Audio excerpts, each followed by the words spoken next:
부산이? 아니요. 아니에요? 그러시구나.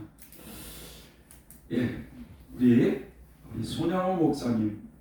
손양원 목사님 하면은 딱 뭐가 떠올라요? 사랑의 원자탄. 그렇죠. 사랑의 원자탄. 원자탄이 엄청 위력이 있잖아요. 그런데 사랑의 원자탄이라는 사랑의 원자탄. 예. 이 손양원 목사님을 한번 우리가 살펴보면요, 이 목사님은 1902년도, 그러니까 일제 강점기 때 태어났어요. 일제 시대 때. 경남 함안군 철원면 구성리에서 가난한 농부의 아들로 태어납니다. 주계철 목사님은 좀 부유한 집에서 태어났어요. 그런데 이 손양원 목사님은 칠원면 구성리라고 하는 이 시골 굉장히 가난한 농부의 아들로 태어납니다. 이 손양원 목사님이 태어날 당시에 이 우리나라의 이 상황 자체가 그야말로 최악이었다는 거예요. 그래서 하나님의 위대한 사람들을 보면요, 여러분, 이 하나님의 사람들이 등장할 때 보면 등 따숩고 배부를 때 등장하지 않아요. 굉장히 어려운 환경 가운데 있을 때 등장해서 그 어려운 시대가 하나님의 사람을 만들어간다는 거예요. 그러니까 지금 우리도 좀 평안하고 이렇게 안락한 가운데 있지만 막상 대환란이라고 하는 그 엄청난 환란 속에 몰락하면 거기서도 많은 순교자들도 등장하게 되고 끝까지 믿음을 지키면서 천년왕국에 살아서 들어갈 수 있는 이런 하나님의 사람들을 시대의 분위기가 만들어간다 이거예요.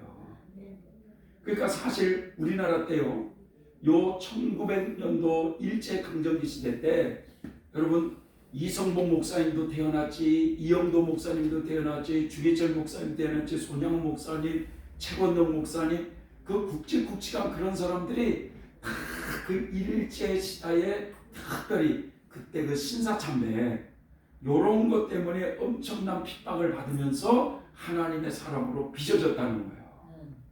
지금 이해되시죠? 예? 예. 그래서 어려운 시대가 하나님의 사람을 만들어간다 이거예요. 그래서 아마 우리도 지금은 조금 과도기고 준비 기간이지만 막상 대환란에 다 들어간다면 정말 정신 바짝 차리면서 아마 용사와 같이 가면서 용사와 같이 가면서 아마 지금도 우리 한 선교사님은 저기 광화문 가잖아요. 안 가요. 요즘 안 가요? 식어졌나 보네. 그전에도 잘 안 갔어요. 그러셨어요? 용사와 같이 나라를 위해서 나라를 위해서 그렇게 막 투쟁하고 그러다가 감옥에 갇히고 이런 가운데 하나님의 사람으로 빚어져요. 그래서 주계철 목사님도 마찬가지지만 이 손양원 목사님이 태어날 당시에 나라의 상황 자체가 아주 굉장히 어려운 시대였다. 어려운 시대. 그런데 이 손양원 목사님이 9살이 될 때 나라가 한일합방이 되어버린 거예요. 한일합방. 그래서 일본에게 완전히 주권을 빼앗겨 버렸어요. 우리나라가. 그래서 일본 정부는 우리 조선에 조선 총독부라고 들어봤잖아요. 이런 조선 총독부를 딱 세워가지고 조선 사람들의 모든 통치권을 갖다가 다 주무르기 시작한 거예요. 그래서 그런 가운데 이제 학창 시절을 한번 보세요. 이 손양원 목사님이 10살 때 그 면 소재지에 보통학교를 이제 다니게 되는데 당시에 일본 당국에서는 말이죠, 이 어린 학생들까지도 다 동방요배를 하라는 그런 지령을 내렸다는 거예요. 일본에서 모든 학생들에게 말이죠, 뭐라고 그러죠? 조장 선생님이 훈시한 걸 뭐라고 그러죠? 옛날에 많이 했잖아요. 조회. 그렇게 해가지고 일제히 동쪽을 향해서 동쪽을 향해서 일본 천황에게 절을 하라고 이렇게 강요할 때, 이 소냐원 어린이가 절을 하질 않아요. 절을 하질 않아. 그 이유는 단 하나예요. 이 어린 나이에도 하나님의 계명을 지키기 위한 것이었어요. 하나님 외에 한 분만을 섬겨야 된다면은 이 아버지를 어렸을 때 손잡고 교회를 다니기 시작하면서 배운 거예요. 그러니까 이 교장이 말이죠, 아침 조회 때마다 학생들에게 동방요배를 하라고 강요했지만 그때마다 절을 하지 않는 이 손양원 학생은 어느 날 교장실로 끌려간 거예요. 그 모태 신앙이었어요? 아니요, 모태 신앙은 아니에요. 한 5살 정도의 때 아버지가 데리고 다닌 거예요. 교장실로 끌려가게 되었고, 교장이 말이죠, 그 10살 되기 어린 소냐원의 뺨을 때리면서 말이죠, 담임 선생님한테 당장 퇴학시키라고 그런 거예요. 이렇게 퇴학을 당할 뻔했는데 얼마 후에 교장이 전령이 되어버렸어요. 다른 데로 가버리게 됐어요. 그래가지고 무사히 보통학교를 졸업할 수 있게 된 이런 어려움이 있었답니다. 자, 이처럼 어렸을 때부터 하나님의 계명을 지키려고 애를 쓴 이 소냐원이었다는 거예요. 이게 참 중요한 거죠. 자, 이것이 부모로부터 물려받은 신앙이었어요. 부모로부터 물려받은 신앙. 그러면서 18살 때 보통학교를, 우리 초등학교잖아요. 18살 때 보통학교를 졸업을 했어요. 18살 때. 그런데 이제 졸업을 하면 이제 중학교를 가야 되잖아요. 근데 집안 사정이 너무 어려우니까 3급 학교에 진학은 엄두도 내지를 못하고 있을 때, 그래도 장차 하나님의 좋은 일꾼이 되려면 배우지 않으면 안 된다, 이런 생각을 가지고 있어가지고 아무런 연고도 없이 여러분 서울에 올라가서 중동중학교에 입학을 합니다. 참 똑똑했어요. 똑똑했어.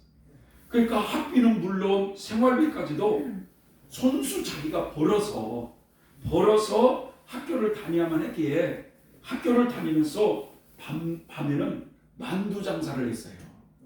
만두 장사. 예? 그래도 공부를 할 수 있다라고 하는 이런 생각에 말이죠, 그 추운 겨울에도 잘 참고 열심으로 또 만두 장사하고 열심히 공부를 합니다.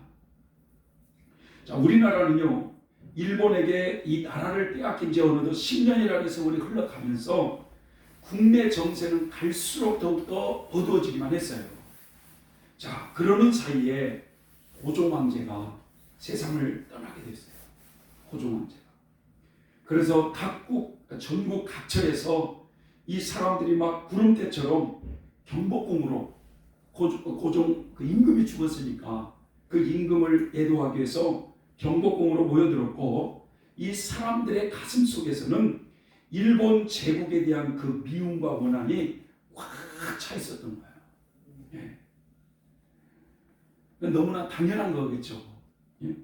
바로 이때 일어난 것이 바로 1919년 3.1운동이었어요.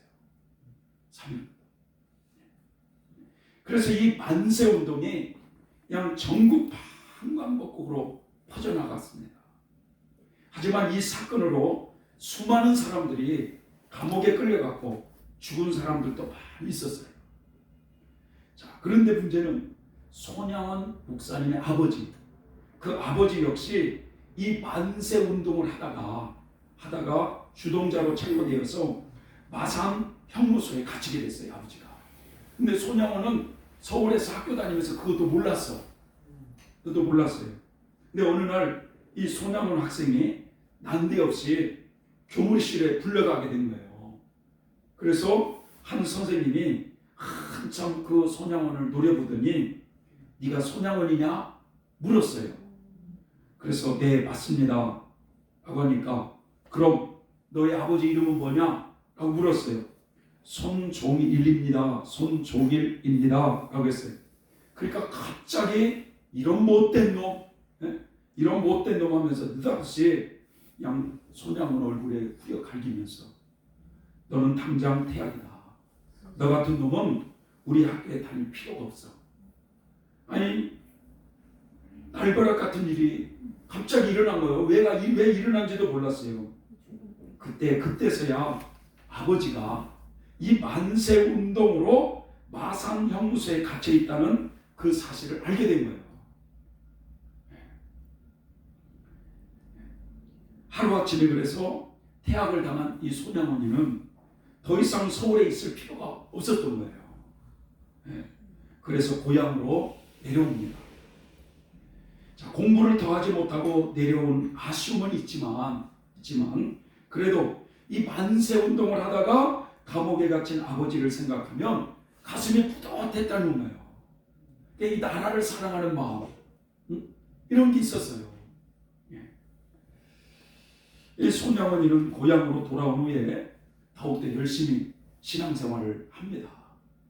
그러니까 그런 가운데 이제 아버지가 이 형무소에서 풀려나시게 되자 일본에 살았던 그 작은 아버지죠. 삼촌 손문준이 형님이 이렇게 만세 운동을 하다가 형무소에서 나왔다는 그 소식을 듣고 고국에 잠시 이제 돌아온 거예요.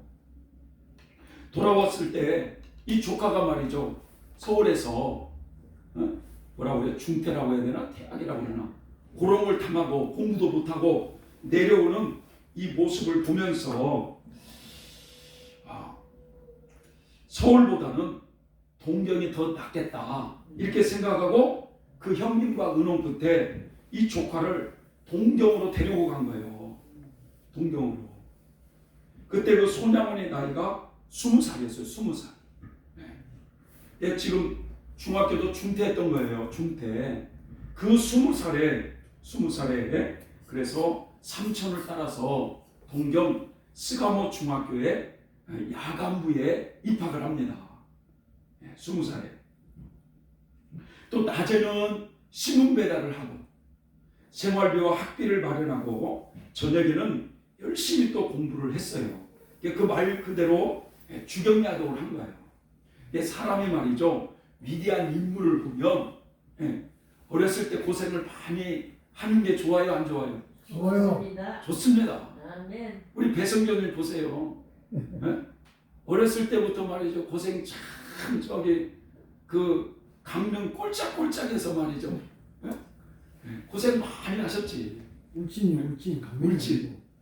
무장공비라고 해, 무장공비. 무장공비 나오는데. 울진 삼척지구에서 오셨네. 하여튼 좀 이렇게 훌륭한 사람들을 보면 어렸을 때 고생을 많이 하셔요. 고생을. 지금 우리 이 젊은 세대들 또 지금 애들은 북한에서 먹을 것이 없어서 굶어 죽어간다라고 이렇게 말하면 아니 뭐 쌀이 없으면 라면 끓여 먹으면 될 거 아니냐고 이런다는 거예요. 미국에서 피자 먹지 이런데. 그래요? 참. 그래서 이제 이 손양원이 이렇게 신문 배달하면서 저녁에 공부하면서 거기서 동경에서 고학으로 3년 만에 중학교 졸업장을 받았어요. 자, 중학교를 졸업하게 되자 이제 고국으로 돌아와요. 그래서 손양원은 이때 하나님의 종이 돼야 되겠다라는 결심을 하는 거예요. 하나님의 종이 돼야 되겠다. 세상적으로 뭐 훌륭해서 돈을 많이 벌어야 되겠다 이런 것이 아니라 신실한 하나님의 종이 돼야 되겠다 결심하면서 이런 모습을 할 때 그 20살 때 하나님 보시기 얼마나 기뻤겠어요. 하나님이. 자, 그런 가운데 이제 23살에 고국으로 이제 20살 때 이제 입학해서 23살에 졸업하고 이제 고국으로 돌아와서 정양순이라고 하는 처녀와 이제 결혼을 하게 됩니다. 그러면서 이제 목회자의 길을 가기 위해서 결혼 후에 하나님의 종이 되기 위한 목회자의 길을 가기 위해서 이 부산에 있는 경남 성경학교에, 그냥 신학교가 아니라 성경학교에 입학을 했어요. 성경학교에. 네. 이곳에서 누구를 만나느냐? 주기철 목사님을 만난다는 거예요. 주기철 목사님을. 근데 이 주기철 목사님은 경남 웅천이라고 하는 곳이 있는데, 웅천, 이 웅천 출신으로서 집안의 형편이 좀 그래도 나와가지고 일찍이 평북 오산학교를 다닌 거예요. 오산학교. 그리고 평양신학교를 졸업하고 난 다음에 목사가 되어서 부산 초량교회를 맡아서 목회를 하고 있었어요. 저는 초량교회는 안 가봤는데 우리 저 자매님 초량교회가 여기 가까워요? 네, 가까이 뭐- 부산역에서 조금만 내려가면 초량이에요. 아, 초량이에요? 아, 부산역과 붙었다고 생각하시면 아, 그래요? 이따 밥 먹고 한번 가보든지. 아니 거기 아마 안 봤지만 그 교회 가보면 예를 들어서 초대 목사님부터 있을 거 아니에요. 그죠? 안 가보셨어요? 안 가봤어요. 네. 일단 밥 먹고 한번 가봅시다. 네. 그 주기철 목사님이 그래서 부산 초량교회 거기서 목회를 하고 있으면서 후진들의 교육을 위해서 부산 이 성경학교, 경남 성경학교에 학생들을 가르치고 있었던 거예요. 지금 이해되시죠? 네? 자, 그래서 이 주기철 목사는 당대에 손꼽히는 민족주의자였을 뿐만 아니라 목회자였기 때문에 자연히 손영원이도 큰 영향을 받게 된다는 거예요. 이 사람이 누구를 만나느냐에 따라서 장사꾼을 만나면 장사꾼의 영향을 받을 것이고 그렇지 않겠습니까? 이렇게 민족주의, 나라를 사랑하는 마음 그리고 또 목회자로서 신실한 모습을 볼 때 손양원이가 영향을 안 받을 수가 없는 거예요. 자, 아들을 하나님의 종으로 준비시키기 위해서 이 성경학교에 보낸 아버지 손종일은요 굉장히 애국자이면서 깊은 신앙심이 있었던 분이세요. 아버지가. 아버지 손종일이 섬기던 이 7월읍에 그 교회에서 어느 날 길선주 목사님이라고 있었어요. 길선주 목사님을 모시고 부흥회를 열게 됐는데 그 부흥회를 연 목적이 예배당 건축 헌금을 모으기 위한 거였대요. 그런데 그 부흥회 마지막 날 맨 먼저 아버지 이 손종일이 일어나더니 큰 소리로 말하기를 나는 우리 집안에 논 5마디 중에서 3마디를 하나님께 바치겠습니다라고 그렇게 서원을 했다는 거예요. 그 소리를 들은 신자들이 웅성웅성한 거예요. 자, 근데 문제는 뭐냐? 그 이 얘기가 끝나자마자 불인이 일어나더니 서슴지 않고 말하기를 나는 그 2마디를 드리겠습니다. 이렇게 한 거예요. 그런데 선교사님 우석이 아니고 아네. 셋 드리고 둘 드리면 다 그러니까 이제 남편이 그랬으면 예를 들어서 우리 박효준 집사님 같으면 그 소리를 들어서 막 우리는 밥 먹고 살아야 그랬을 거 아니에요. 그러니까 사실 아버지도 뭐 뒷생각 안 하고 어머니도 뒷생각 안 하고 그 뜨거웠던 분이세요. 근데 이 논 5마디기 그 전부를 교회 건축을 위해서 바친다는 이 소문이 말이죠. 이제 교회 성도들뿐만 아니라 동네 사람들에게 이제 이 소문이 다 퍼지기 시작한 거예요. 그래서 사람들이 뭐라고 그랬어요? 예수 믿다가 망한 집안이라고 한 거야. 예수 믿다가. 그때 아버지 손종일이가 그 동네 사람들이 이렇게 말을 한 거예요. 세상에는 망하는 일도 여러 가지가 있습니다. 화재나 수해로 망하는 사람도 있고 도둑을 맞아서 망하는 사람도 있고 사업을 하다가 실패해서 망하는 사람도 있고 심지어 술집을 돌아다니며 가산을 탕진하는 이들도 있는데 성전을 짓느라고 망했다면 이 얼마나 귀하고 가치 있는 망함이겠습니까? 비록 나는 망해도 하나님의 성전은 남아있지 않겠습니까? 하시면서 스스로 위로를 받으셨다고 합니다. 그런데 말이죠. 이 붕해를 마치고 난 후에 얼마 후에 한 놀라운 사건이 일어난 거야. 일본 동경에 대지진이 일어나게 된 거예요. 일본 동경에. 그래서 일본 사람들이 이 대지진이 일어나는 이 원인을 이 조생징들 때문이라고, 네? 하면서 이 조선 사람들을 무차히 막 학살했다는 소식이 들린 거예요. 그때 아버지 손정일도 자기 동생이 동경에 있잖아요. 그래가지고 동생의 생사를 걱정하고 있는데 뜻밖의 그 동생으로부터 편지가 한 통이 날아오는 거예요. 그 편지 봉투 안에는 동생의 편지와 함께 거액의 수표가 들어있었던 거예요. 형님, 동경의 대지진은 엄청났습니다. 그렇지만 나는 다행히 살아남았습니다. 그리고 복구와 구호 사업에 열심히 참여했더니 당국에서 표창과 함께 많은 상금을 주었다는 거야. 그래서 이 돈을 형님께 부친이 요긴하게 쓰십시오 하면서 수표가 왔는데, 문제는 동생이 보내진 그 돈의 액수가 교회당 건축에 바친 돈 5마지기 값보다도 더 많은 액수였다 이거야. 할렐루야. 아멘. 그런 걸 만약에 다 한다면 디스커버리를 바치는 게 문제겠어요.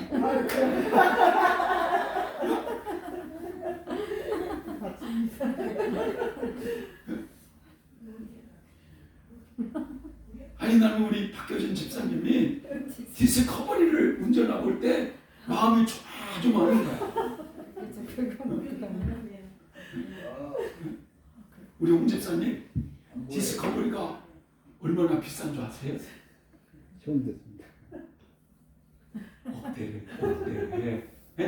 억대 천대. 우리 저번에 한번 뭐 아우디인가 뭔가 그 스타렉스로 빼다가 어떻게 이렇게 긁어갖고 수리비가 800 나왔거든요. 그런데 아우디보다도 더 비싼 디스커버리를 긁으면 어떻게 되겠어? 아, 좀 괜찮아요. 돈 안 받아요.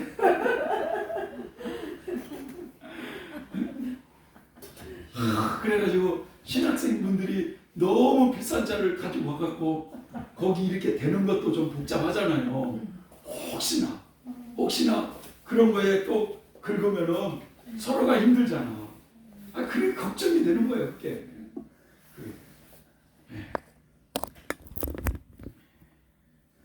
그래서 말이죠. 살고자 하는 자는 죽을 것이요, 주님을 위해서 죽고자 하는 자는 살 것이라고 하는 이 성경 말씀을 아버지가 경험하게 된 거예요. 이런 아버지의 신앙을 이어받은 손양호는 1929년 마침내 이제 이 성경학교를 졸업하자 이제 전도사가 됐어요. 선도사가. 그런데 문제는요, 이렇게 이 성경학교를 졸업해서 전도사 직분을 가지고 가장 먼저 부산에 있는 나병원 교회에서 첫 목회를 시작했다는, 나병환자를 중심으로. 나병원 교회에서. 여러분, 목회를 해도 나병 환자들을 상대로 목회한다는 게 쉬운 게 아니잖아요. 우리 제집사님이 졸업을 하고 나는 하나님의 부르심을 따라 간다 해가지고 지금은 소록대도 너무 좋아져서, 소록도도 너무 좋아졌는데 아주 진짜 오지 정말 그런 가운데 환자들만 있는 그런 데로 간다는 게 쉽겠어요? 어렵죠. 어려워. 네. 이 나병 환자들이 수용되어 있는 그 병원 목회를 처음으로 시작을 하게 되는데, 이 손양호 목사님과 나병 환자들과의 관계가 이렇게 시작되면서 나중에 그의 생애를 마칠 때까지 예양원에서 나병 환자들과 함께 그렇게 살다가 순교하시거든요. 또 그게 하나님의 섭리 속에 이루어지는 것 같아요. 이 나병 환자들의 몰골은요, 참 험상궂게 짝이 없었어요. 살이 썩어가는 병이잖아요. 이 손가락 이런 것들이 떨어져 나가는 병이잖아요. 저는요, 한 2, 3년 전에 소록도에 그 나병 환자들이 이렇게 이제 쓰는 방들 있잖아요. 거기 방을 한번 제가 놀란 적이 있어요. 어떤 할아버지라고 해야 되나? 하여튼 그분인데 여기 이 자체가 없어요. 여기가 없어요. 근데 이게 이쪽 아래쪽이 있는데 밥을 이렇게 쉽게 말하면 넣어주지. 이제 들어와서 뭐 먹이는 게 아니라 넣어줘요. 근데 그걸 이제 혼자 마치 그냥 개밥 먹듯이 먹는데, 내가 놀란 게 이 앞면이 없고 여기 가지고 갖고 이렇게 집어넣은 그 모습 보면서 내가 놀랬다니까요.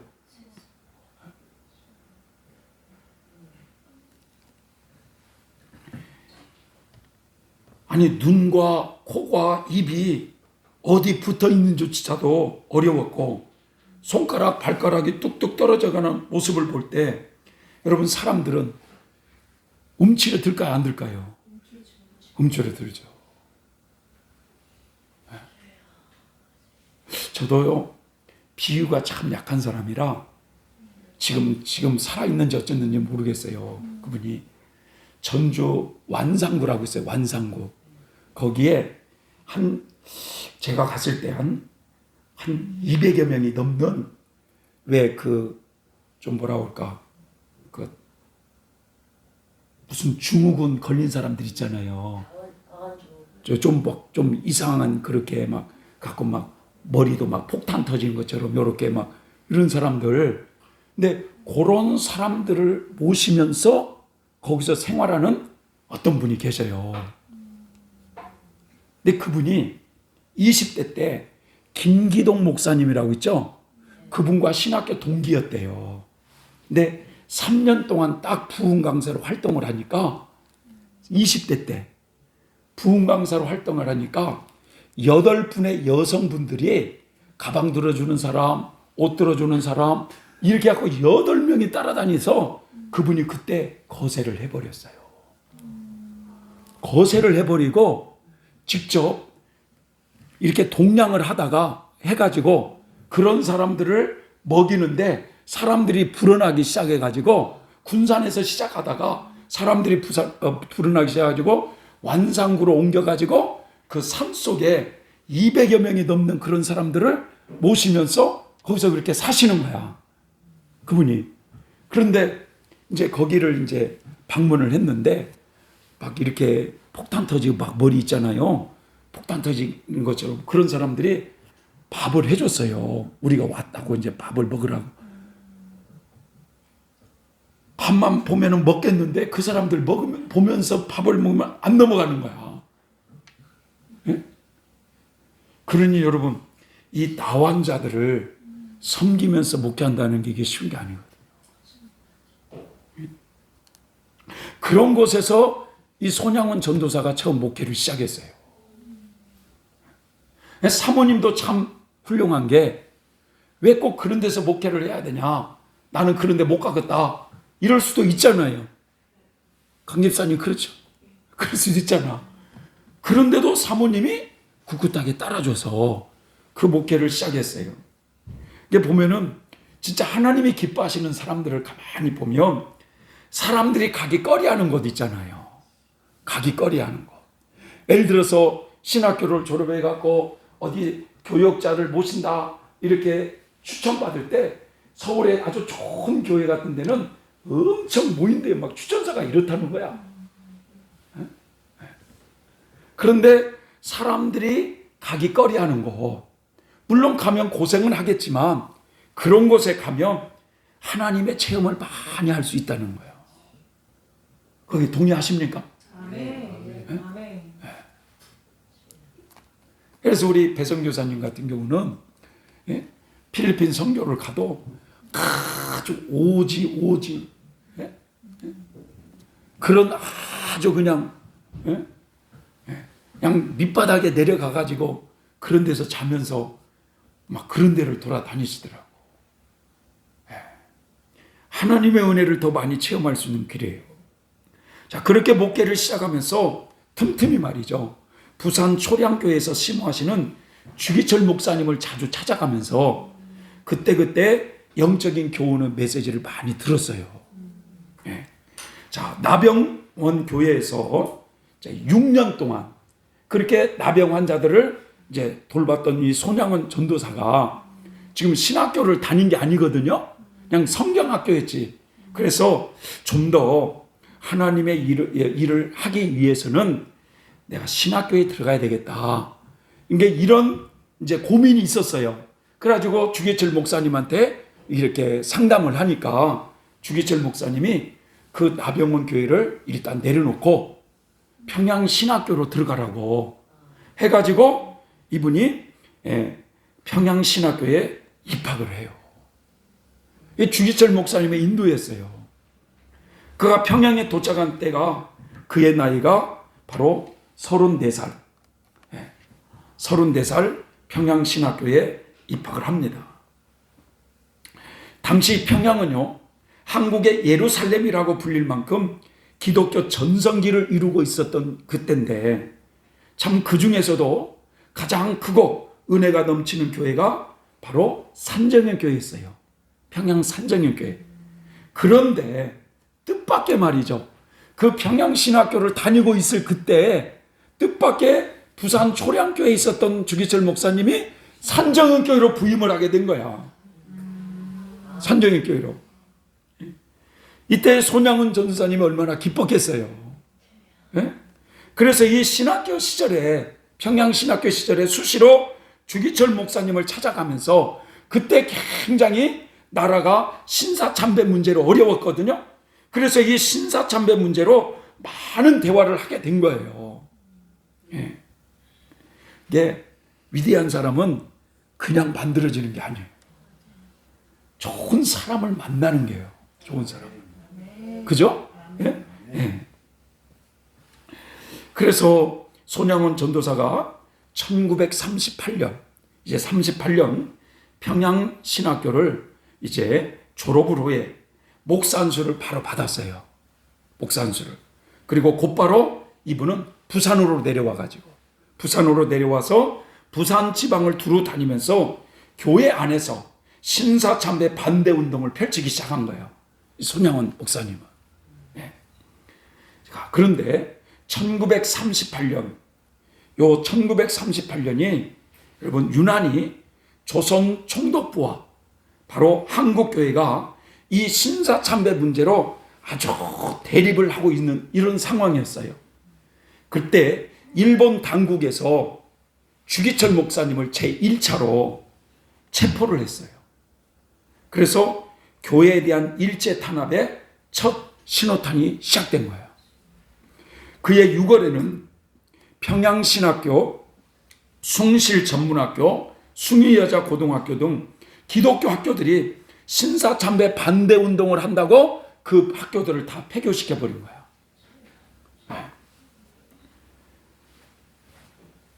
자, 그런 가운데 9월에 이 장로교 총회가 열린 거예요. 총회가 이제. 그래서 이 총회에서 이 신사참배를 어떻게 이걸 생각해야 되느냐, 많은 의견 끝에 신사참배는 이것은 우상 숭배가 아니라 나라의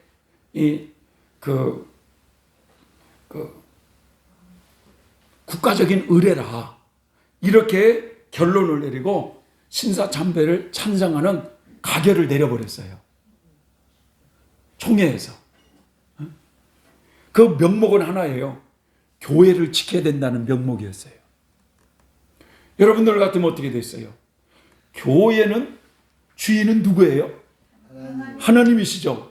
하나님은 양들이 다 뿔뿔이 흩어진다 할지라도 하나님께서 지키시고 돌보시기 때문에 하나님의 계명을 지키는 일에 우선을 해야 하나님이 역사하지 않겠어요?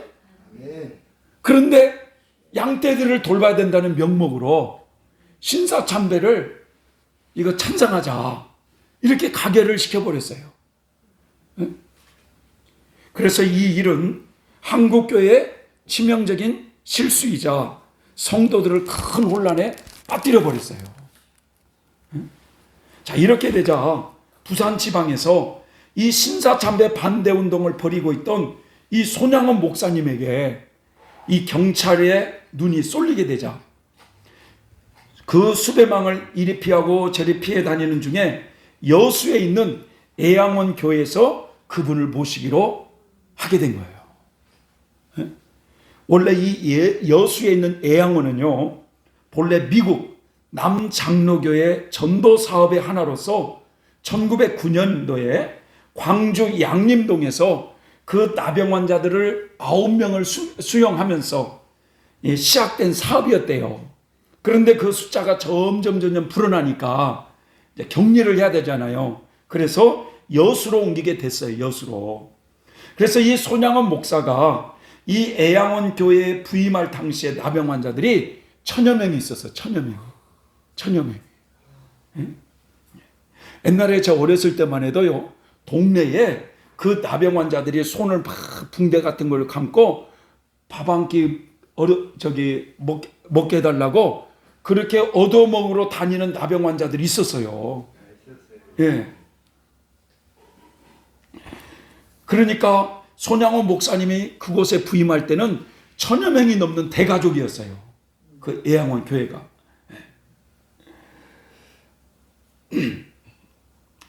그런데 그들은 언제 죽을지 모르는 이 갈림길에 있잖아요. 그래서 이 나병한 그런 환자들이었기 때문에 신앙으로 살려고 하는 그 열심이 보통이 아니었다는 거예요.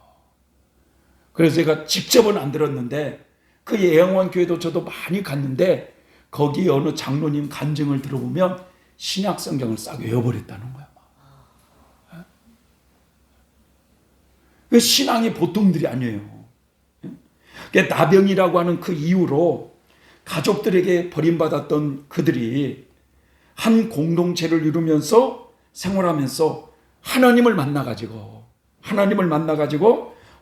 오직 기도로 살다가 기도로 죽으려는 마음가짐이 대단했다는 거예요. 그게 비록 사람들이 꺼리는 나병을 들기는 하지만 하나님은 그들에게 구원의 선물을 주신 거야. 구원의 선물을. 공평하신 하나님이시지. 천국을 소망하게 되니까 어느 누구보다도 행복한 사람들이었습니다. 그래서 이 손양원 목사님에게는 애양원 교회에서 목회를 하시면서 두 아들 동인이와 동신이 그리고 아래로 두 딸 동이와 동장이도 얻었어요. 그리고 이때는 어머니가 손양원 목사님의 어머니가 돌아가신 이후였기 때문에 아버지 손종일 장로님만 거기서 모시면서 그렇게 가족들이 애양원에서 그렇게 목회하면서 살았다는 거예요. 이 손양원 목사님은 과거에 이 나병원 교회에서 6년 동안 그런 경험을 한 적이 있기 때문에 애양원 식구들을 누구보다도 더 잘 이해하고 돌봐드릴 수 있었다고 합니다. 그런데 이 나병 환자들의 마음을 누구보다도 잘 이해했고 그들의 상처를 치료해주며 무엇보다도 영적으로 잘 인도를 했다는 거예요. 그런데 이렇게 애양원 교회에서 바쁘게 목회를 하면서도 언제나 어디서나 부흥회를 요청하면 사양하지 않고 달려갔다고 그래요. 그런데 이 손양원 목사님이 돌아가시기 전까지 약 60회의 부흥회를 돌아다니면서 인도를 했는데 항상 그분의 신조가 있어요. 무슨 신조가 있느냐? 내가 부흥회에 갔을 때 항상 이것을 먼저 읽고 마음에 되새기면서 강단에 섰다는 거예요. 자, 첫 번째 한번 읽어볼까요? 시작. 하나님을 의지하고 나의 지식을 의지하지 말고 하나님을 의지하고 나의 지식을 의지하지 않겠다. 자, 두 번째 시작. 주님을 나타내지 않고 나를 드러낼까 조심할 것. 자, 세 번째는요. 성경 원리 잘 모르고 내 지식대로 거짓말하지 말 것. 자, 네 번째, 시작. 간증시 과장하여 거짓말이 되지 않게 할 것. 다섯 번째, 시작. 나도 행하지 못하는 것을 남에게 무거운 짐 지우게 할 것. 자, 여섯 번째, 시작. 음식과 물질에 크게 주의할 것. 자, 여기서 지금 읽어봅시다. 시작. 주님 대신 받는 대접이니 대접받을 자격이 있나 살필 것. 부흥회 가면 잘 대접을 받을 거 아니에요. 그죠? 예? 예. 그러니까 내가 대접받을 자격이 있는가? 주님이 받아야 되는데 주님 대신 받는 대접이니까 잘 자기를 살피겠다 이거야. 그 다음에 또 뭐예요? 물질과 선물에는 하등의 관심을 두지 말 것. 예. 언제나 부흥회 시에 이것을 읽고 단위에 섰다고 그래요. 목회자로서 초심을 잃지 않도록 늘 자신을 점검하는 이런 훈련을 했다는 거예요. 어떤 교육자님께서 강단에서 설교를 하는데 하나님이 어느 분에게 환상을 딱 보여준 거예요. 환상을. 박 목사가 설교하는데 우리 강 집사님이 환상을 딱 보여주면 큰일 나지. 환상을 딱 보여주는데 목사님이 단상에서 설교를 하시는데 입에서 막 파리가 나오는 거야. 파리가.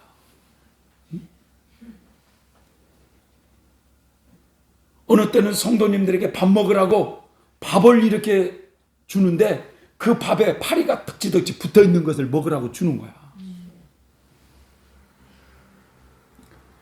아니 왜 이렇게 보일까요? 라고 주님한테 그걸 물은 거야. 그랬더니 주님이 뭐라고 말씀하냐면 설교를 하는데 여러 가지 세상적인 이야기나 또 진리를 왜곡해서 엉뚱하게 얘기하는 것들이 바로 저런 모습이란다 라고 주님이 가르쳐 준 거예요. 하나님 말씀을 왜곡해서 엉뚱한 소리를 하잖아요. 그러면은 어느 때는 뱀 껍질을 벗겨가지고 소고기인 양, 돼지고기인 양 성도들에게 먹으라고 하는데 뱀고기야, 뱀고기. 응? 뱀고기는 맛있어. 나도 먹어봤거든. 어떤 것은 파리 같은 밥이 더덕더덕 붙어있는 그런 모습으로 보이기도 하고 다양하게 보이더라 이거예요. 다양하게. 또 갑자기 하나님이 또 보여주시는데 성도님들이 찬양을 하는데 이 찬양 소리는 너무 잘 부르는 것 같은데 하나님 보시기에는 유행가로 보이는 거야. 유행가로. 아니 주님 왜 그렇습니까? 라고 하니까 찬송가 그 가사에 진심으로 신앙의 고백을 실으지 않고 생각은 딴 데가 있으면서 입은 막 잘 부르는 요게 유행가로 들리더라 이거 하나님 앞에. 그러니까 곡조를 잘 못 맞춘다 할지라도 눈물 흘렸습니다 라고 하도 그 간절한 마음으로 그렇게 찬양을 해야 하나님이 받으신다라는 걸 가르쳐 주신 거예요. 이런 것을 볼 때 목회자는 목회자대로 성도님은 성도님대로 우리가 하나님의 빛을 따라서 설교하고 하나님의 빛을 따라서 봉사하고 하면서 하나님이 인정해 주시면서 살아갈 때 하늘의 상급이 있는 거예요. 하늘의 상급이. 손 목사님은 이렇게 목회자로서 설교나 부흥회를 인도할 때 예수님보다 자신이 더 드러날까 두려워했고 혹 성도들에게 은혜를 끼친다고 과장해서 말하는 것을 두려워했고 항상 단위에서 진실의 양식, 사랑의 양식을 먹이려고 애를 쓴 모습을 볼 수가 있다 이거예요. 하나님은 이 손 목사님의 이런 모습을 귀하게 보시지 않았을까 생각을 해요. 네? 자, 이 손 목사님은 강단에 설교할 때마다 항상 그 당시 때 외쳤던 건 신사참배는 하나님의 계명에 어긋나는 우상 숭배이니까 단연코 거부해야 한다는 점을 늘 강조했다는 거예요.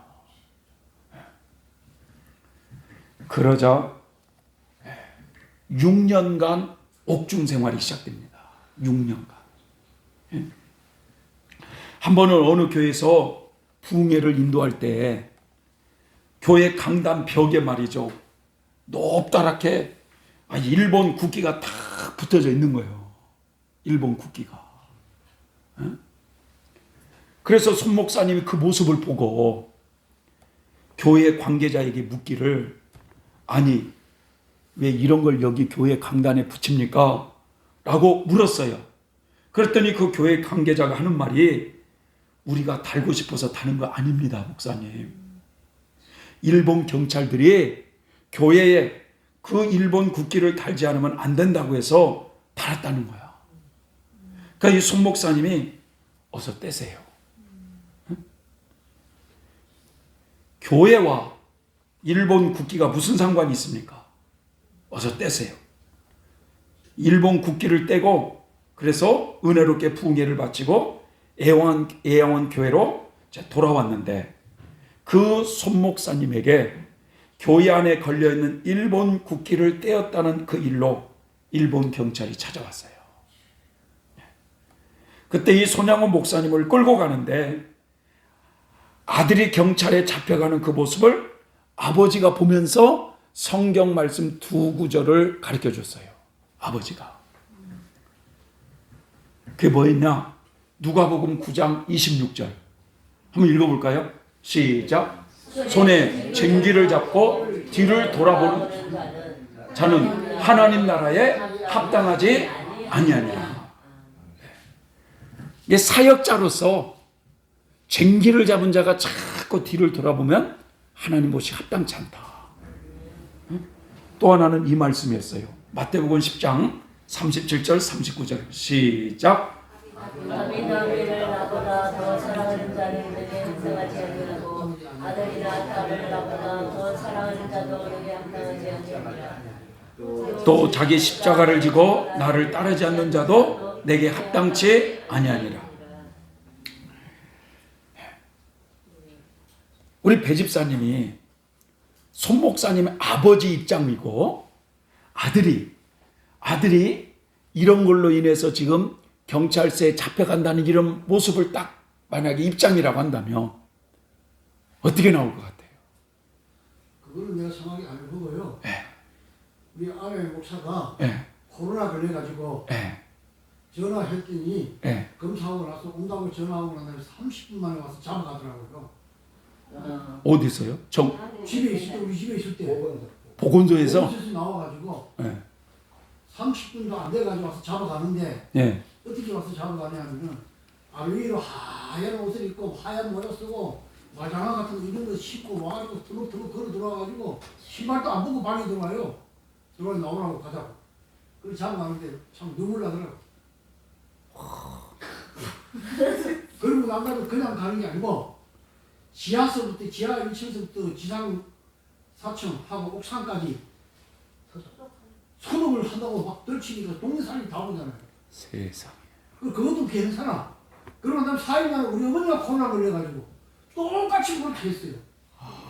그러고 난 나도 코로나 걸려가지고 그래가지고 이제 저거 할 때 격리할 데가 없으니까 집에서 더 기다리래요. 그래가지고 나는 8일 있다가 갔거든요. 네. 8일 아니고 13일인가 14일 있다가 갔어요. 가고 나니까 또 똑같이 그렇게 하는 거예요. 그 동네에서 우리 집을 몰라면 저 집 보는 사람 다 죽는다고 소문나고 있어요. 어떻게 했겠어요? 사실 이렇게 그때는 막 항상 막 방송에서 막 때리니까 막 걸리면 큰일 난 줄 알고 막 이랬는데, 계속 나발 두는 이유가 있는 거예요. 근데 이제 지금 뒤돌아보면 감기인데 솔직히 얘기로 해. 감기만 또 못, 독감만 또 못해요 그거. 우리 어머니는 94세에 그랬었나요? 그래가는데 가실 때는 걸음을 못 걸었어요. 걸음을 못 걷고 덜끝이 올라와서 이렇게 싣고 그래 옮기고 막 이렇게 갔는데 거기서 나는 병원에 가가지고 멀쩡하게 걸어다니라. 네.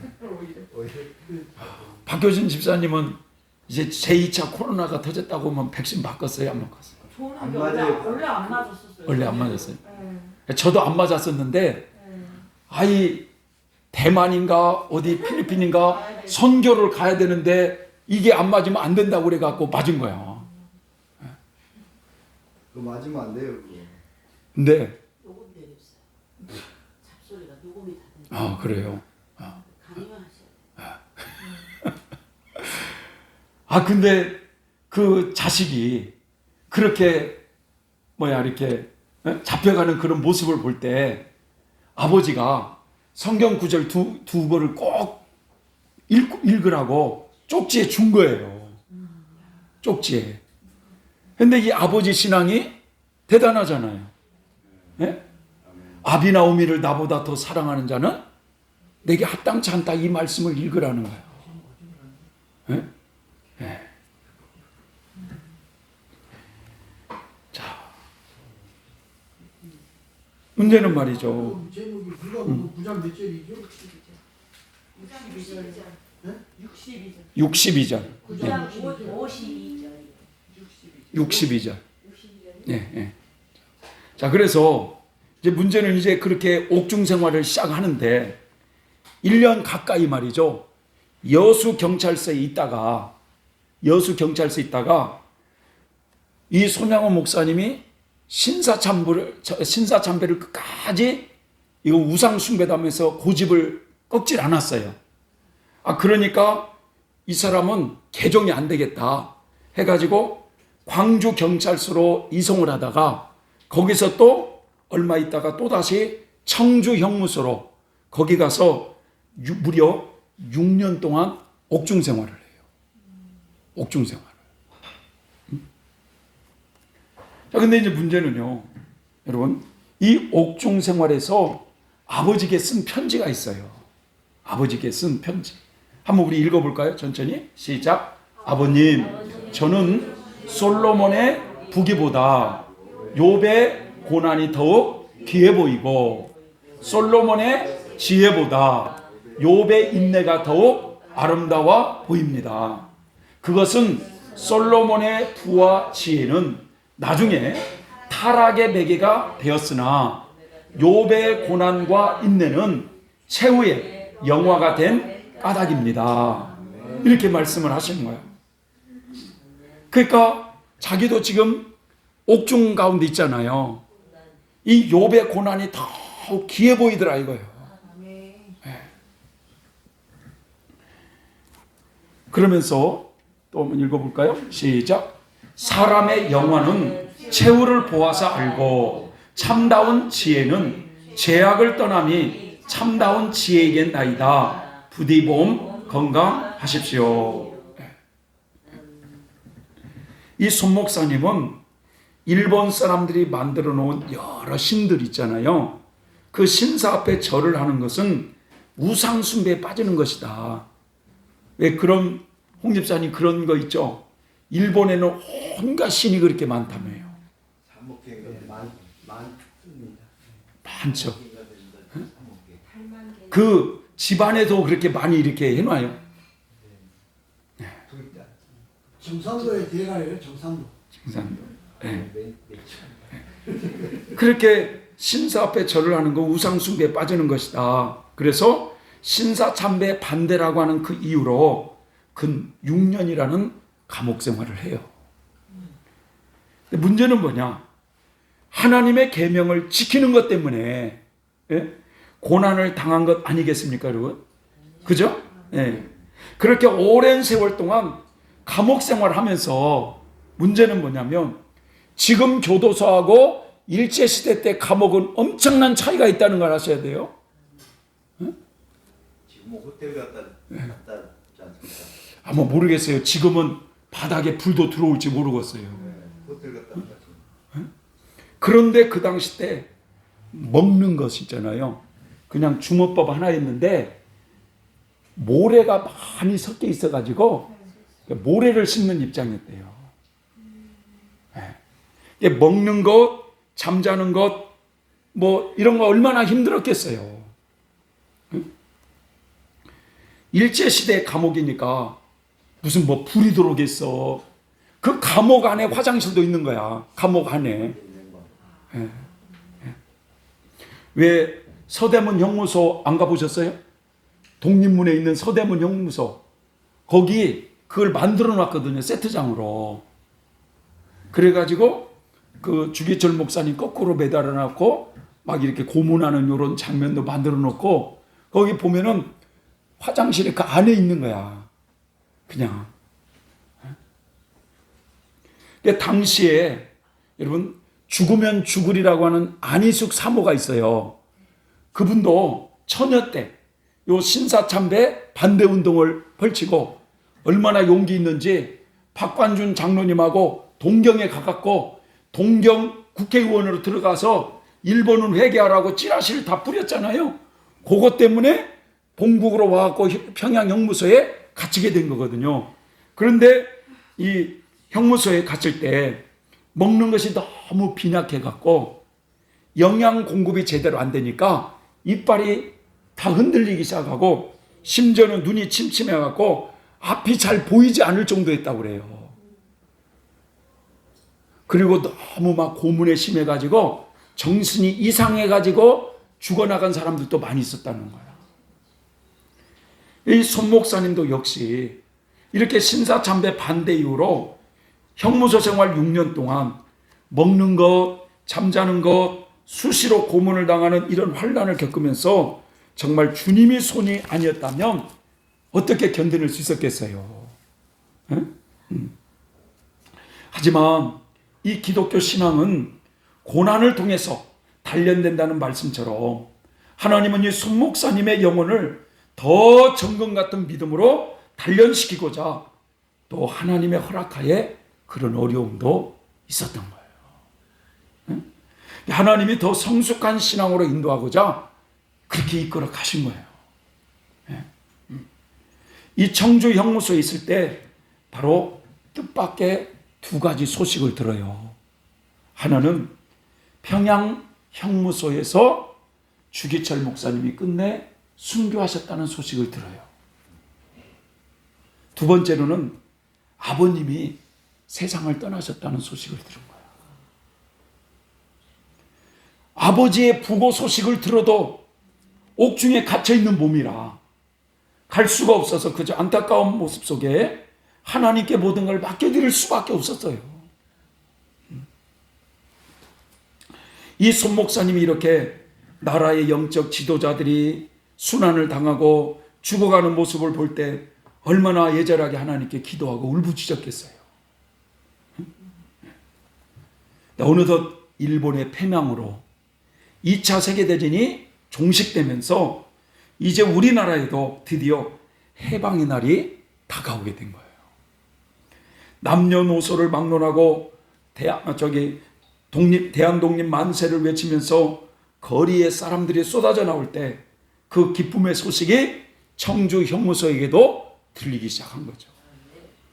그래서 이 손 목사님이 가장 먼저 하나님께 감사의 고백을 올려드리고 정말 이 힘없는 나라를 무력으로 지배하면서 강제적으로 우상 숭배를 강요했던 저희 일본 제국이 하나님의 심판으로 망하는 것을 외쳤을 때 하나님께서 이렇게 심판하신 것에 감사하고 감사를 드렸다고 그래요.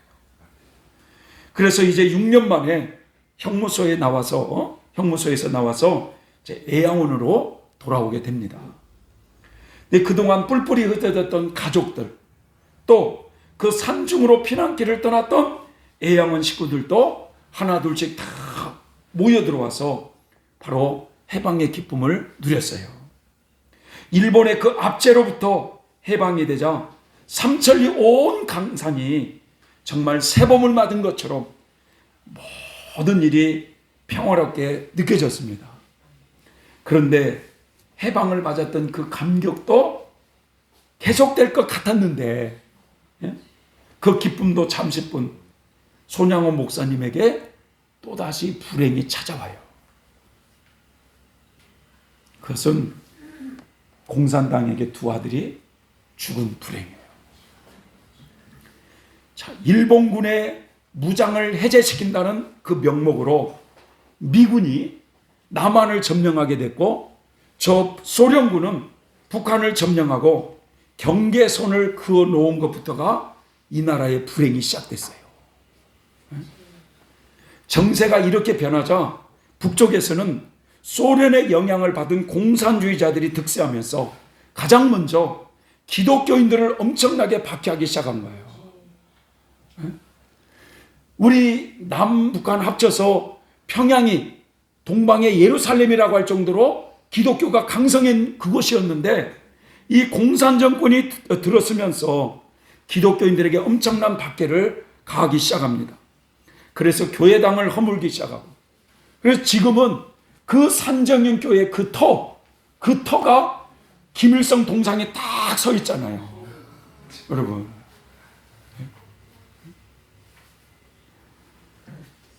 그리고 성도들에게 신앙을 버리도록 강요하고 말을 듣지 않는 자들은 모조리 감금시켜 생매장을 시켜버렸어요. 그래서 요때 북한에서 신앙을 받아들였던 사람들이 지하교회로 숨어 들어가기 시작한 거예요. 이제 지하교회로. 그래서 그 오픈도 선교회라고 거기에 북한 지하교인들이 50만 정도가 지금 있다고 추정하고 있어요. 50만 정도가. 그리고 또 문제는 무슨 뭐 요동 뭐 수용소 무슨 수용소 많이 있잖아요. 거기에 의외로 그 신앙인들이 많이 잡혀가 있다는 거예요.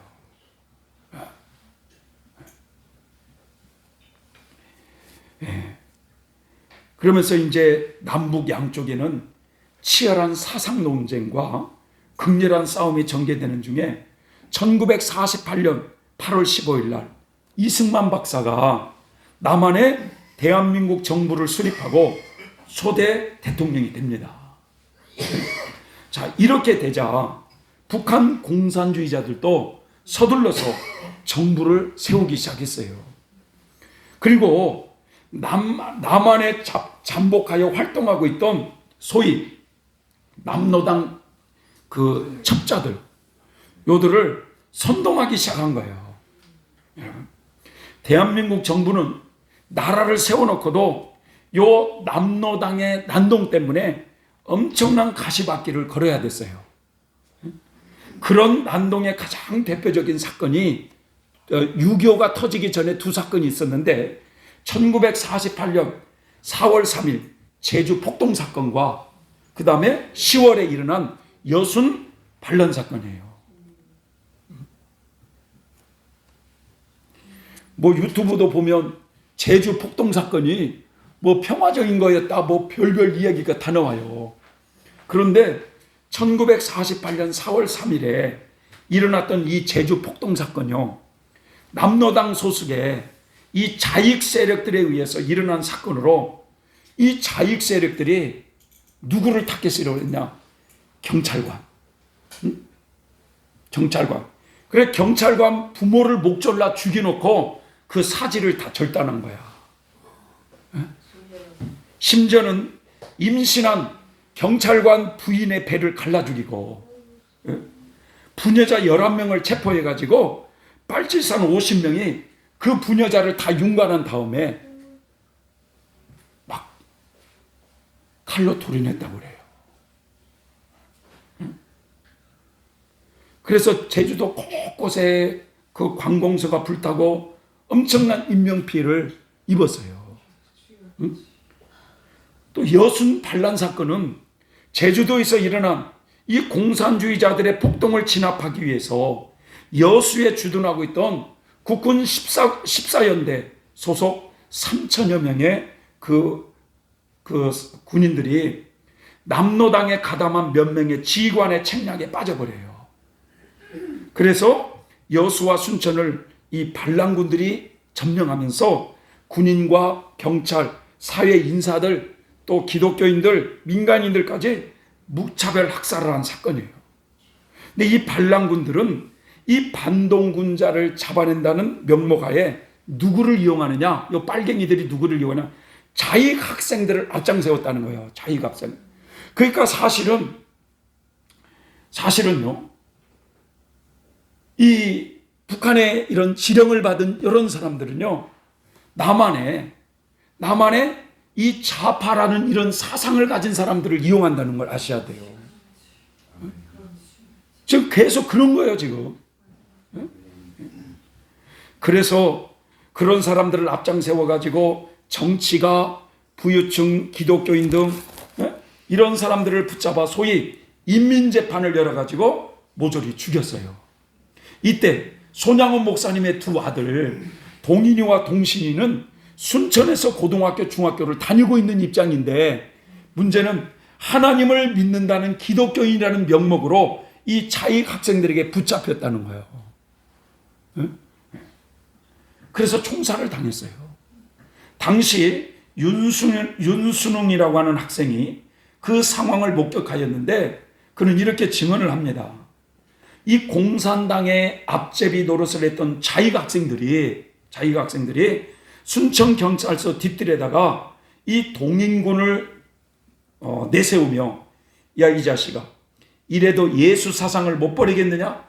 지금이라도 예수 정신을 뽑아버리고 우리에게 협력할 수 있다면 살려줄 테니 어떻게 하겠느냐? 라고 이렇게 말을 할 때 동인이가 그런 말을 했다는 거예요. 내 목을 뽑을지언정 내 신앙은 뽑을 수 없다. 너희들도 악한 짓 그만하고 예수를 믿어라. 내가 이제 죽으면 나는 천당에 간다마는 너희들은 무서운 그 치욕 경보를 어떻게 받으려고 하느냐.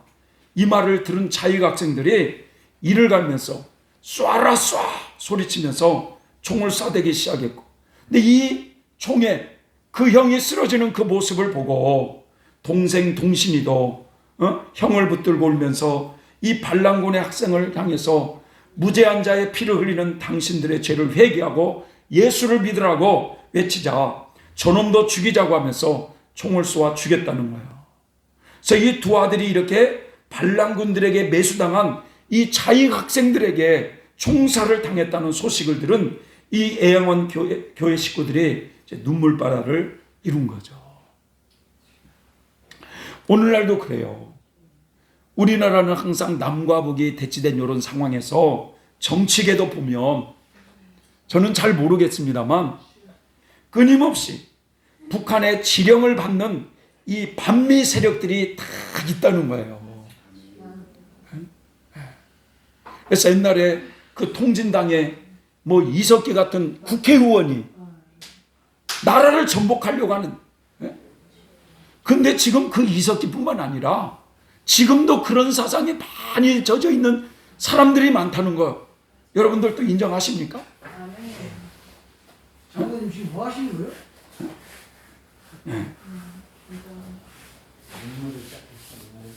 그래서 문제는 말이죠. 옛날에 왜 그 우리나라가 60년대, 70년대 못 살 때 이 노동자들이 많이 착취를 당했잖아요. 사실. 그렇죠? 그래가지고 항상 노동자들이 인권을 부르짖으면서 어디를 점령했었냐면 명동성당을 점령했어요. 자, 근데 문제는 80년대, 90년대 들어가면서 노동자들에게도 인권이 많이 향상되면서 이게 이제 뭐라 그럴까, 먹고 살만한 이런 게 됐었잖아요. 그 이제 명동성당을 이제 기점으로 하지 않고 이제는 각자 다 뭐 노조가 생겨가지고 요 노동계의 기본 밑바탕에 그런 사람들이 깔려 있는 거예요. 이게. 그래서 소위 말하는 뭐 민노총. 그러니까 이제 요런 대통령 뭐 하야라는 이런 탄핵 사건이니까 막 민노총에서 난리가 난 거지, 막 대환호를 하고 말이죠. 소위 좌파 세력들이요. 이런 사람들을 이용해서 끊임없이 나라를 전복하려고 무너뜨리려고 하는 이런 세력을 여러분 우리는 지금까지 이어지고 있어요. 이 대한민국은 지금까지. 자, 이때 손양호 목사님이 두 아들의 시신 앞에 그 애양원 교인들 많이 있는 상태에서 무겁게 입을 열어요. 여러분, 제 말을 잘 들어주시기 바랍니다. 나의 이 두 아들이 어떻게 죽게 되었는가를 다 듣고 나니까 가슴이 아프기 짝이 없지만 한편 자랑스러운 마음도 듭니다. 이 어린 것들이 하나님 앞에서 그처럼 의젓하게 죽어간 것을 생각하면 얼마나 참한 일인지 모르겠습니다.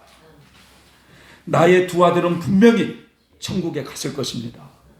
그러나 내 아들을 죽인 자를 그냥 내버려 둔다면 그는 지옥으로 떨어질 것이 틀림이 없습니다.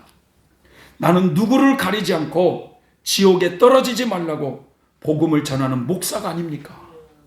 비록 내 아들을 죽였다 하더라도 그 죄를 회개치 못하고 지옥에 떨어질 자를 어찌 두고만 볼 수 있겠습니까?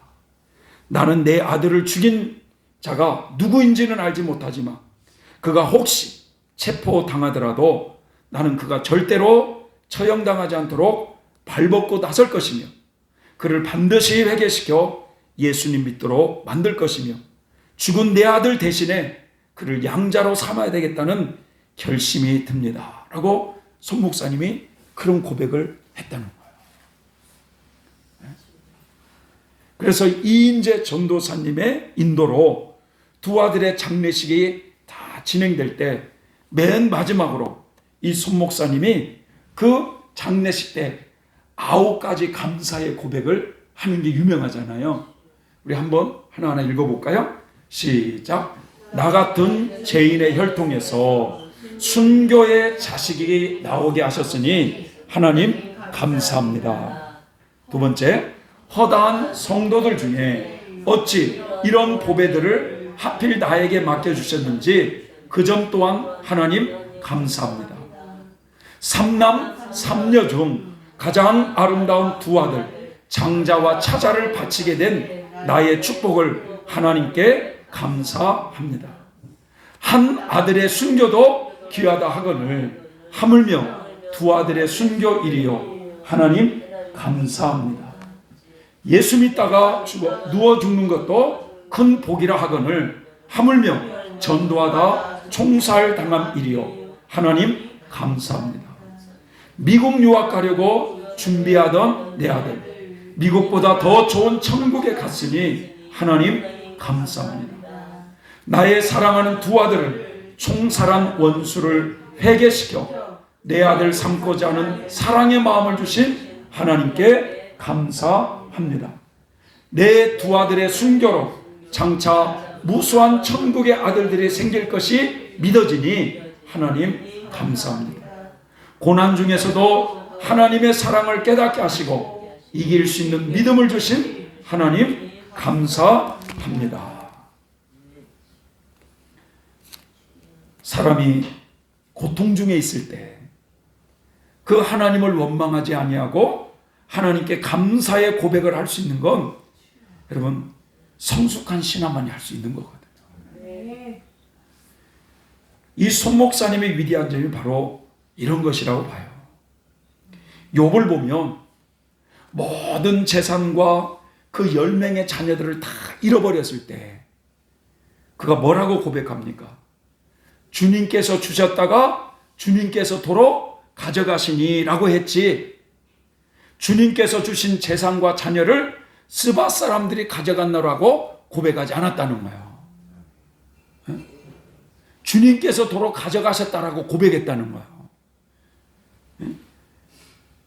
우리 앞에 일어나는 일들이 혹 그것이 불행한 일이라 할지라도 하나님의 선한 뜻에 의해 일어나고 있다는 것을 믿어야 된다는 거예요.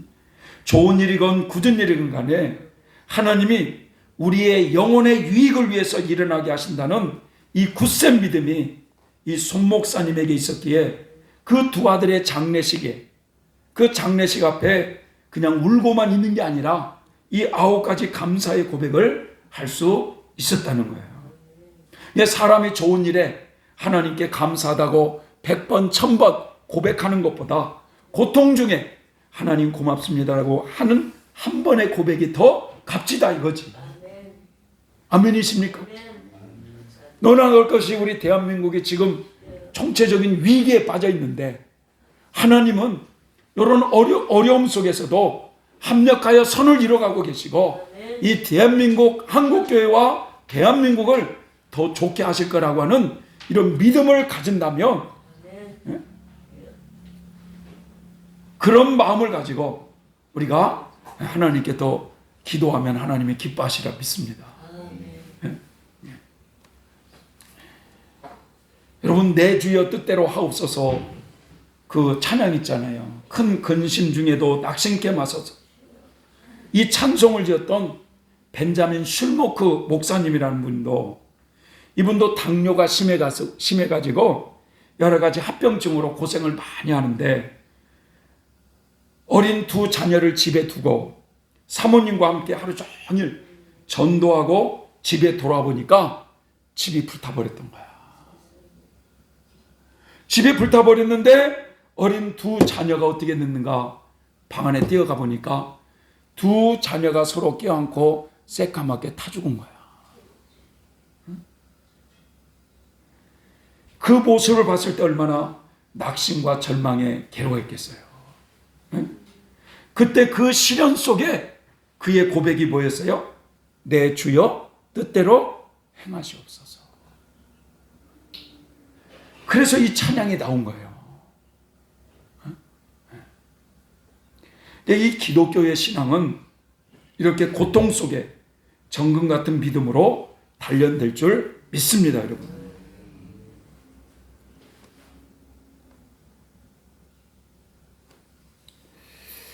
참,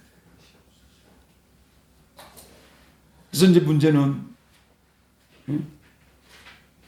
이런 가운데 이제 그 동시인을 주겠다는 그 자의가 학생도 잡힌 거예요. 잡힌 거예요. 근데 이제 문제는 손양호 목사님이 교회에서 기도하면서 그 영혼 불쌍해서 어떻게 하나? 그 영혼 불쌍해서 어떻게 하나? 라고 하면서 말이죠. 그 딸, 바로 동이라고 하는 그 딸에게 빨리 가서 그 신문자에게 내가 전하는 말을 좀 전해달라고 그렇게 전해달라는 거예요. 근데 문제는 뭐냐? 목사님은 그 아들을 두 아들을 죽인 그 사람을 용서하는 것이 아니라 한 걸음 더 나가서 양아들로 삼겠다는 거예요. 양아들로. 그러니까 이제 동의의 입장에서는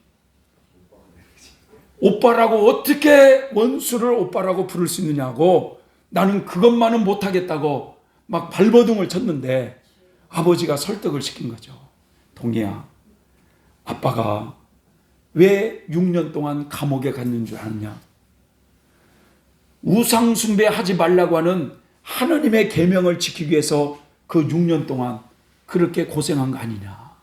그런데 성경에는 그것만의 계명이 아니라 원수까지도 사랑하라고 라는 그 계명이 있는데, 그 우상 숭배라는 계명은 지키고 원수를 사랑하라고 하는 그 계명은 지키지 않는다면 나의 이 고생은 헛것 아니냐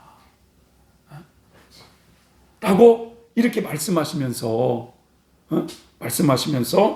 그렇게 빨리 가서 전하라는 거예요. 참 이 동이 양의 이 마음이 얼마나 찢어졌을 것 같아요. 그래서 이 동이 양은 치조 군인에게 달려가서 아버지 메시지를 전합니다. 아버지가 두 오빠를 죽인 자를 잡았거든 매 한 대도 때리지 말고 죽이지 말라고 하셨어요. 그를 그의 아들 삼겠다고요. 성경 말씀에 원수를 사랑하라고 했기 때문이래요. 이 말을 해놓고 이 동이도 소리내어 막 울어버린 거예요. 이 말을 들은 군인들도 충격에 빠진 거예요. 자의학생 안재선이라는 사람도 그 소리를 듣고 고개를 숙인 채 흐느껴 울고 있었어요. 세월이 흘러서 먼 훗날 이 손동이라고 하는 이 딸이 권사님이 되셔서 그때를 이렇게 회상을 합니다. 그 광경이 오늘까지 내 눈앞에 잊혀지지 않는 역사적인 장면의 한 토막인데, 그것은 사랑의 원자탄이 떨어지는 순간이었다. 이렇게 말을 한 거예요. 사랑의 원자탄이 떨어지는 장면이었다.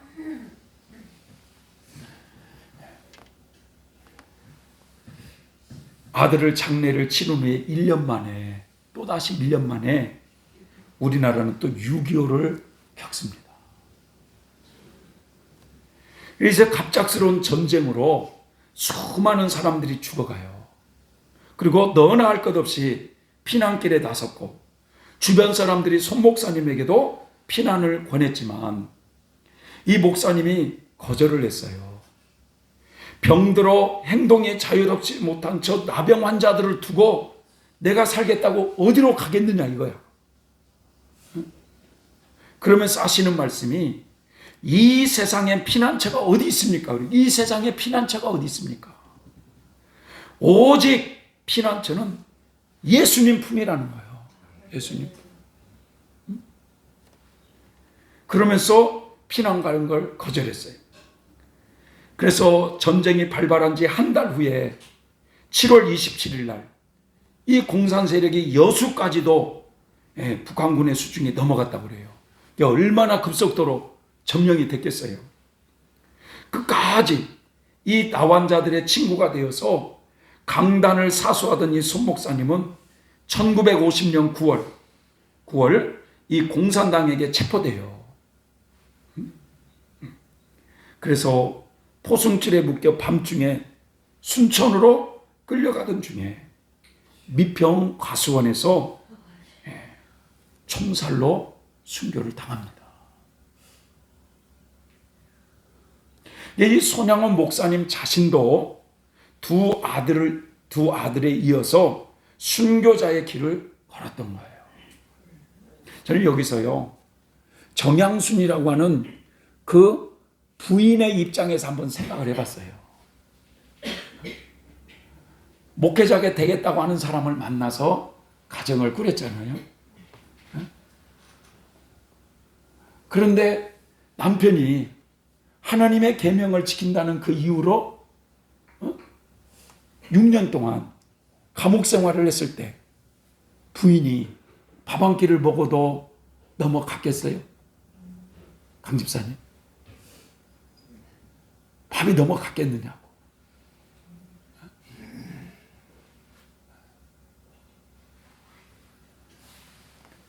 또 부인의 입장은, 이제 어머니 입장은 남편이 죽은 것보다도 자식이 죽은 것이 더 충격이 크다고 그러잖아요. 그런데 하나들도 아니고 두 아들을, 그 두 아들을 총에 맞아 시신을 봤을 때 그 어머니의 심정이 어땠겠습니까?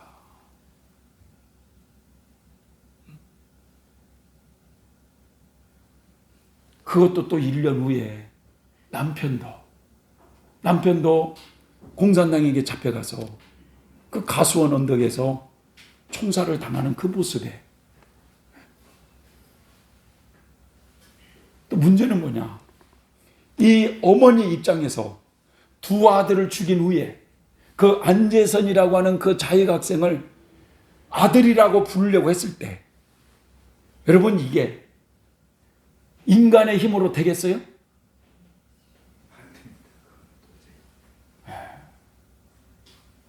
사실 이 정양순이라는 이 사모에 대한 내용은 별로 내용이 없지만 그분도 목사님 못지않게 고난을 많이 당했고 아주 순교자의 버금가는 삶을, 인생을 사신 거예요.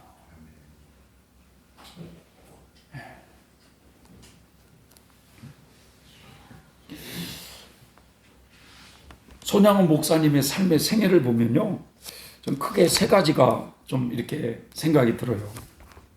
첫째는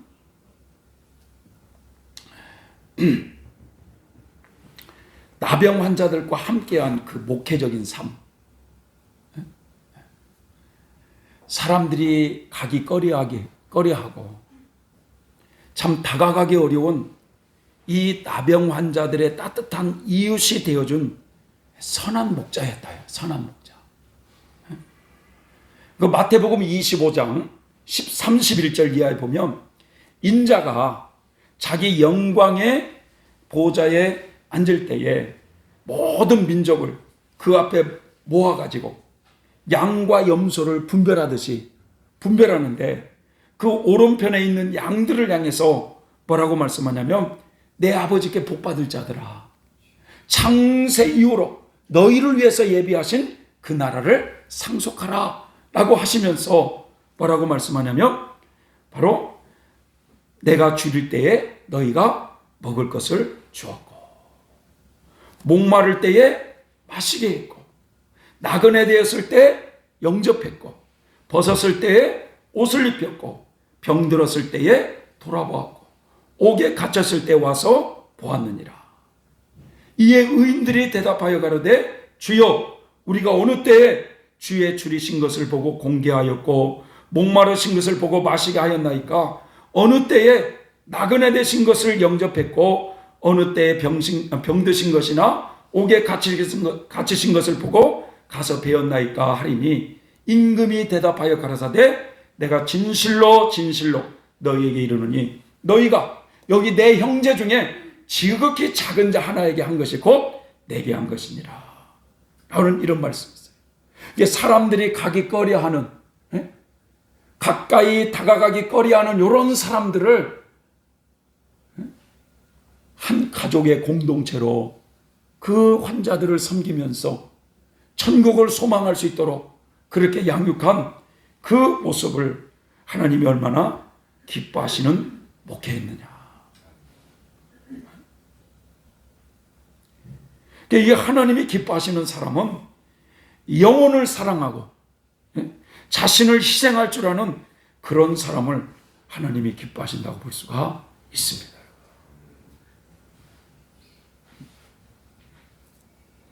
두 번째로는요, 일본의 신사라고 하는 이 우상과 맞서 싸운 6년간의 옥고 생활이었다는 거예요. 악의 세력과 싸운 거예요. 악의 세력과. 자, 성경은 하나님을 사랑하라고 말씀하고 있어요. 근데 하나님을 사랑한다고 하는 것이 뭐냐? 보니까 뭐 주님을 사랑합니다, 사랑합니다. 100번, 1000번 고백하는 것이 주님을 사랑하는 것이 아니라 요한복음 14장 15절에 보면 너희가 나를 사랑하며 나의 계명을 지키리라. 나의 계명을 가지고 지키는 자라야 나를 사랑하는 자니라고 말씀한 것처럼 하나님의 계명을 지켜 행하는 자가 주님을 사랑하는 자였다는 거예요. 그러니까 이 손양원 목사님은 어렸을 때부터 학교에서 교장 선생님에게 동방요비 안 한다고 뺨을 맞기도 하고 중학교 다닐 때 독립운동에 가입했다고 태학을 당하고 심지어는 6년간의 옥고 생활을 한 이유도 결국 하나님의 계명을 지키기 위한 거였다 이거예요. 심지어는 자신의 두 아들을 죽인 원수까지도 사랑하는 것도 결국 원수를 사랑하라고 하는 하나님의 계명을 온전히 지키기 위함이었다 이거예요. 하나님의 계명을 지키기 위함. 그러니까 너희가 나를 사랑하며 나의 계명을 지키리라는 말씀처럼 이 손 목사님은 일본의 신사라고 하는 그 우상을 거부하고 하나님의 계명을 지킨 주님을 사랑하는 자였다. 주님을 사랑하는 자가 누구냐? 주님의 계명을 지켜 행하는 자가 사랑하는 자다. 그래서 우리가 신앙인들에게 있어서는 용기가 필요한 거예요. 용기. 아멘이십니까? 선을 선하다고 외치는 용기, 악은 악하다고 외치는 용기, 이게 필요하다 이거예요.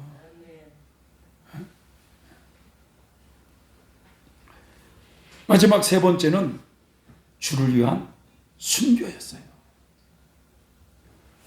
손양훈 목사님은 자주 이런 말을 하셨다는 거예요. 무슨 말을 했냐면 내가 죽을 때와 장소는 강단에서 설교하다가 죽거나 노방에서 전도하다가 죽거나 고요한 고에서 기도하다가 죽을지언정 약사발 들고 앓다가 죽을까 두렵다. 이렇게 말을 했다는 거예요. 우리도 말이죠. 하나님, 내가 늙어서 요양원에서 하루하루 그렇게 그냥 죽을 날만을 그렇게 보내는 이런 삶이 아니라 그냥 복음을 전하다가 그냥 하나님 나라를 위해서 열심히 살다가 그냥 하나님이 때가 되어 데려가세요. 이런 좀 마인드가 있어야 될 것 같아요. 아멘이십니까? 네? 네. 이 순교자들이 하나님의 계명을 지키고 목숨을 바친 순교자들이 계시록 14장 16절 이하에 보면 바로 하나님의 유리 바닷가에서 모세의 노래와 어린 양의 노래를 부르면서 뭐라고 찬양합니까? 주 하나님 곧 전능하신 이시여 하시는 일이 크고 기이하십니다. 만국의 왕이시여 주의 길이 의롭고 참되시도다. 주여 누가 주의 이름을 두려워하지 아니하며 영화롭게 하지 아니하오리까. 오직 주만 거룩하시니이다. 만국이 와서 주께 경배하리이다 하더라. 바로 이것이 하나님의 계명을 지키다가 순교하신 순교자들이 바로 천국의 유리바닷가에 서서 바로 찬양하는 모습이에요. 이게 자신의 목숨을 주를 위해 바쳤을 때 하나님이 그 영혼을 얼마나 귀하게 보시겠느냐 이거죠. 그래서 이 손목사님의 두 아들도 복음을 전하다가 순교하듯이 이 손목사님도 예수님 때문에 복음과 함께 고난을 당하시고 순교하신 분이시다 이거예요. 손양호 목사님은 평소에 이 고백을 했다고 그래요. 자, 한번 읽어볼까요? 시작. 나 예수 중독자가 되어야겠다. 술 중독자는 술로만 살다가 술로 인해 죽게 되는 것이고, 아편 중독자는 아편으로 살다가 아편으로 인해 죽게 되나니, 우리도 예수의 중독자 되어 예수로 살다가 예수로 죽자. 예수의 중독자가 되어야 되겠다. 다시 한번 읽어볼까요? 시작. 나 예수 중독자가 되어야겠다. 술 중독자는 술로만 살다가 술로 인해 죽게 되는 것이고, 아편 중독자는 아편으로 살다가 아편으로 인해 죽게 되나니, 우리도 예수의 중독자 되어 예수로 살다가 예수로 죽자. 아멘. 사랑하는 여러분, 쓰나미가 점점 밀려오듯 하나님의 이 심판의 때가 점점 밀려오고 있는 인류의 마지막 때를 우리는 지금 살아가고 있어요. 사람들은 너 나을 것 없이 점점 사나워져 가고 있어요. 우리 대한민국만 보더라도 정치적으로, 안보적으로, 경제적으로 총체적인 위기에 빠져 있어요. 국민들은 좌판이 우판이 이념 갈등에 막 나눠져 있고요. 무엇이 옳고 그름을 잘 분간하기 어려운 정말 혼란한 시대예요. 혼란한 시대. 이럴 때일수록 우리는 하나님께 기도해야 되겠습니다. 하나님의 뜻을 묻는 사람들이 돼야 돼요. 하나님은 역사의 주관자십니다. 아멘이셔요? 아모스 3장 6절에 그런 말씀하고 있어요. 여호와께서 보내시지도 않았는데 어찌 그 성에 재앙이 일어나겠느냐, 이런 말씀이 있어요. 여호와께서 보내시지 않았는데 어찌 그 성에 재앙이 일어날 수 있겠느냐. 하나님의 허락 없이는 이 대한민국의 위기도 일어날 수 없었다 이거야. 다 하나님의 섭리 속에 세상은 지금 흘러가고 있어요. 근데 문제는 뭐냐? 문제는 우리가 이런 세상의 역사에 악을 향해 치닫고 있는 이런 흐름 속에 가고 있는데, 어떤 사람은 자신의 인격을 파괴시킬 정도로 막 악랄하게 욕을 하면서 막 그냥 발악을 하는 이런 사람이 있는가 하면, 그런 가운데서도 선을 붙잡으려고 하고, 하나님의 뜻을 물으려고 하고, 여러분, 바로 하나님의 이 심판의 날인 대환란의 날에 여호와의 순교음을 받는 이들이 누구인가를 주목해야 돼요. 여호와의 보호하심을 받는 이들은 하나님의 계명에 순종하면서 말이죠. 하나님의 계명 따라 살려고 몸부림치면서 악을 행할 줄 모르는 자들이고, 남을 억울하게 할 줄도 모르는 사람, 오직 예수의 중독자 되어서 바로 예수밖에 모르며 살아가는 선한 이들을 하나님은 숨겨주실 줄 믿습니다. 아멘. 그런 사람들이 여호와께 순교를 받을 자들이고, 이들을 향해서 하나님은 이렇게 말씀하시는 거예요. 바로 너의 하나님 여호와가 너희 가운데 계시니, 예? 그는 구원을 베푸실 전능자시라. 그가 너로 인하여 기쁨을 이기지 못하시며 너를 잠잠히 사랑하시며 즐거이 부르며 기뻐하시리라. 아멘이십니까? 예. 신앙의 선배로서 우리보다 앞서가신 이 주님의 길을 걸어가신 손양원 목사님처럼 우리들도 요 마지막 때 예수의 중독자 되어